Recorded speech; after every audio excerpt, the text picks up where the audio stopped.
मैं कबीर पंथी संत सूरदास जी YouTube channel संत सूरदास जी में आपका स्वागत है। मैं आप लोग के पास आज एक कथा भेज रहा हूँ। मेरे कथा का एक लाइक एक शेयर ज़रूर कीजिएगा ताकि घर घर में कथा से ज्ञान मिले। एक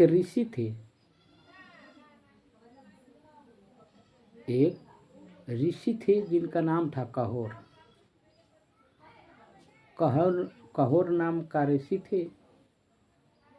उनका पत्नी थी सुजाता। सुजाता के गर्भ में एक बालक था। जब कहोर ऋषि अपना कथा पढ़ रहे थे तो सुजाता के गर्भ से बालक बोलता था कि पिताजी आप गलती कर रहे हैं। यानी सुजाता के गर्भ में जो बालक था वो बोलता था कि पिताजी आप गलती कर रहे हैं। तो कहोर ऋषि ने उस बालक को श्राप दिए कि जाओ, पिता के बात काट रहे हो, तुम 8 अंग के टेढ़ हो जाओ। ऋषि ने श्राप दिए। वो कहोर ऋषि का बुलावा आ गया विक्रमादित्य का घर।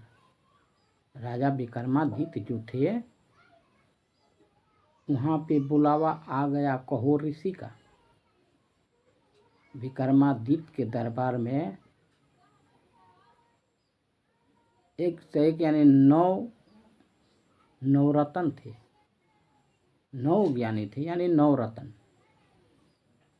वहाँ पे सत्कार होता था। सत्कार में जो हारता था उनको जेल खटना पड़ता था। सत्कार में जो हारते थे उनको विक्रमादित्य जेल भेज देते थे, जेल में बंद कर देते थे। तो कहोर ऋषि वहाँ पे हार गया, उनको जेल जाना पड़ा। कहोर ऋषि बोले कि भाई हम जेल जाएंगे, तब तक मुझे 5 मिनट के समय दीजिए, मैं अपना पत्नी से मिलाऊं।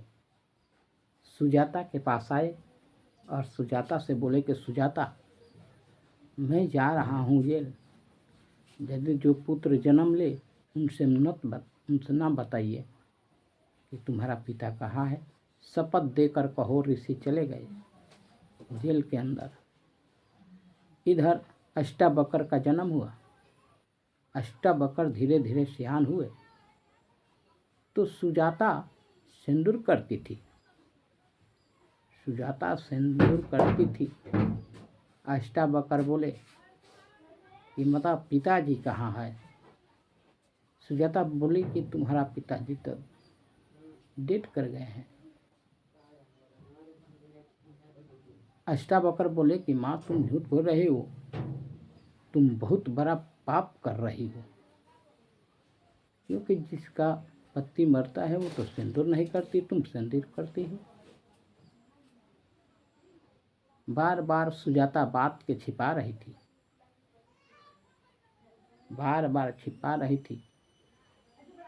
अष्टावक्र ने अपने माँ के हाथ पर अपना सिर पर रख दिया और बोला कि तुम एक कसम खाकर बोलो कि मेरा पिता कहाँ है। अब सुजाता बोली कि तुम्हारा पिता तो शपथ धरा दिए हैं।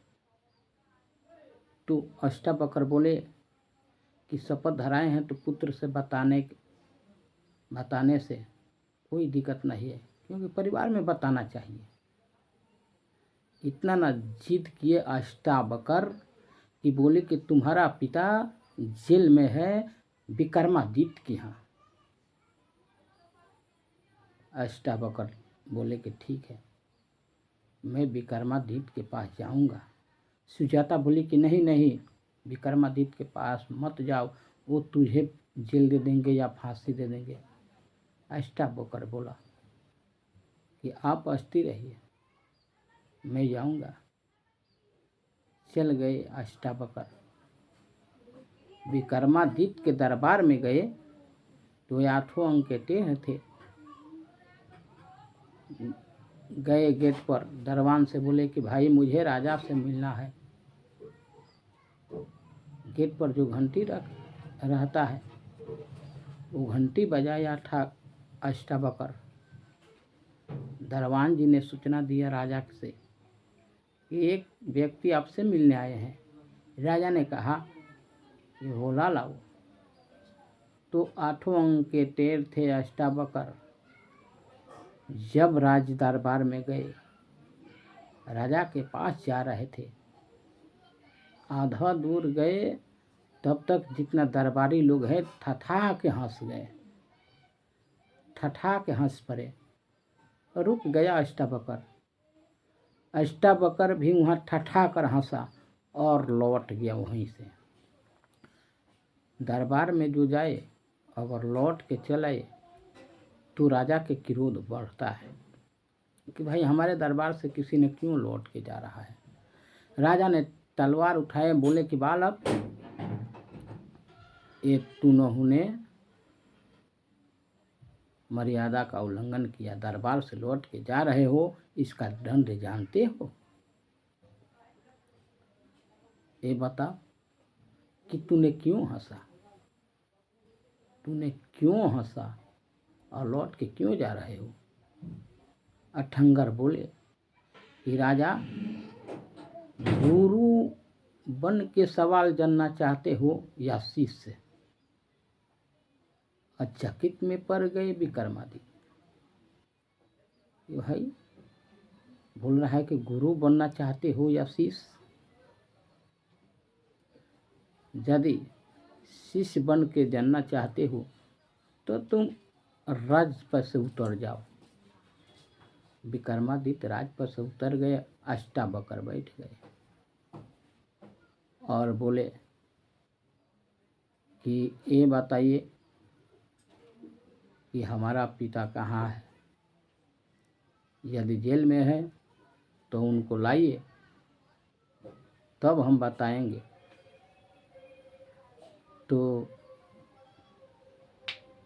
ऋषि को बुलाया गया, जेल से आए और अष्टावक्र बोले कि हम जब आपके दरबार में आए तो आपको आपका दरबारी लोग हमारे ऊपर हंस रहे थे, यानी परमात्मा के दिया हुआ शरीर पर हंस रहे थे।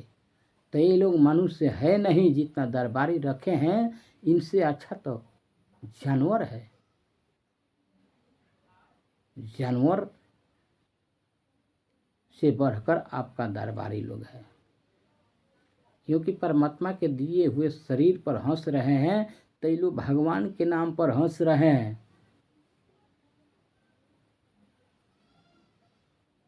राजा विक्रमादित्य बोले सही बात है, अब बताइए कि आप क्या मांगना चाहते हैं?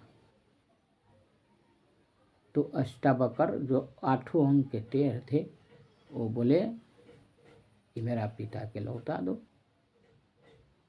तो अष्टावक्र वो जेल से अपना पिता का छुटकारा दिलाए और विक्रमादित्य के राज से लौटे। तो किसी को देखकर नहीं हंसना चाहिए,